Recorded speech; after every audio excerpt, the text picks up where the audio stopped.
Welcome back to Patriot Network TV. Great news today. I just heard, in fact, I've got it on the best of authorities, the Wall Street Journal, the Great Recession ended 15 months ago, June 2009. Now, how can that be? None of my friends, none of my clients, none of the people I know feel like they're out of the recession. Well, the way that can be is, the definition of a recession is 2 quarters in a row of negative growth. So what is coming out of the recession? 2 quarters in a row of positive growth. So the Great Recession ended June 2009, according to the Wall Street Journal. Now, over here, just to the right of me, you're going to see this beautiful little chart. We're going to embed that and let you take a look at it. And what this tells you is why it doesn't feel like we've had the recovery yet. By the calculations of the National Bureau of Economic Research, the recession began December 2009, lasted 18 months, or the longest on record since the 43-month plunge of the Great Depression.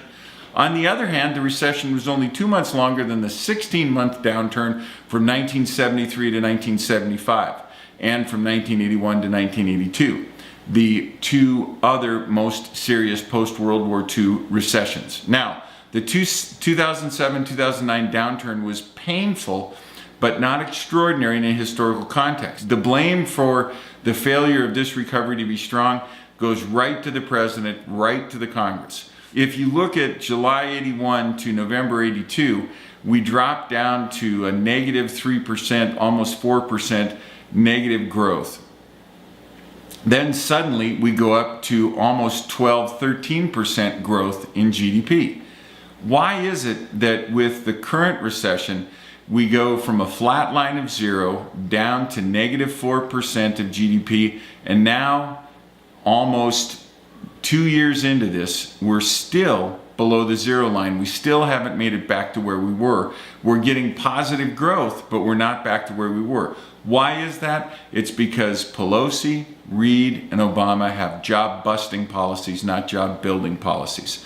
And it is just heartbreaking to watch the president. I had the misfortune of seeing the president do a town hall last night where he had several of his supporters get up and really call him to task. And it was heartbreaking to see these people who had deeply believed in the president and deeply believed that he had the answer. And it would be hard not to believe in the president. If the president was your guy and he got elected and he said to you, now is the moment that the ocean begins to recede and the planet begins to heal itself.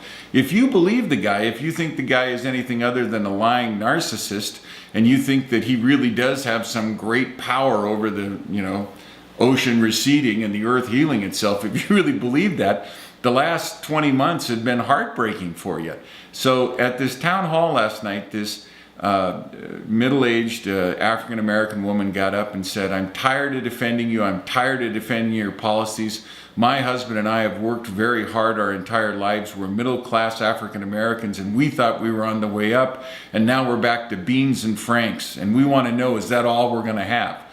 And of course, Mr. Obama gave the typically slick answer of, oh, it'll just take more time, it'll just take more time. The new chief of the Council of Economic Advisors says 10 years. 10 years to get back to where we were in 2007. 10 years. So it'll just take more time. It'll be a lost decade then, according to Mr. Obama. A young gentleman got up and said, is the American dream dead for me? I feel like it's dead for me. Is it dead for me? And what was amazing in watching this was how deeply disappointed my fellow citizens are in this president and in this Congress.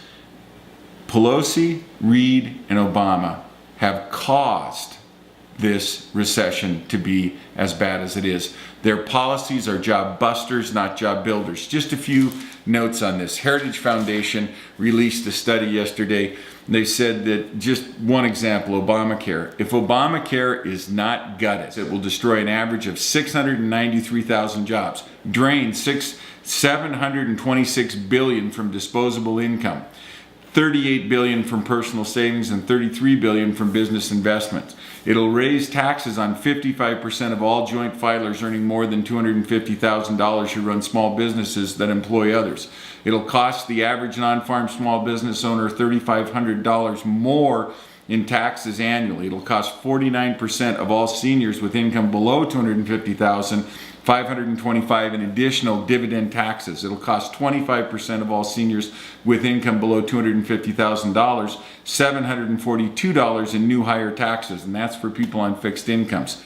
The policies of Reid, Pelosi, and Obama are job busters, not job builders. If the current Congress and president stay in place, the debt of America will be doubled in the next decade, from 13 trillion to 26 trillion. We'll talk more to you about this in the very near future. In the meantime, God bless the United States. Read your Declaration of Independence, read your Constitution, and stay positive.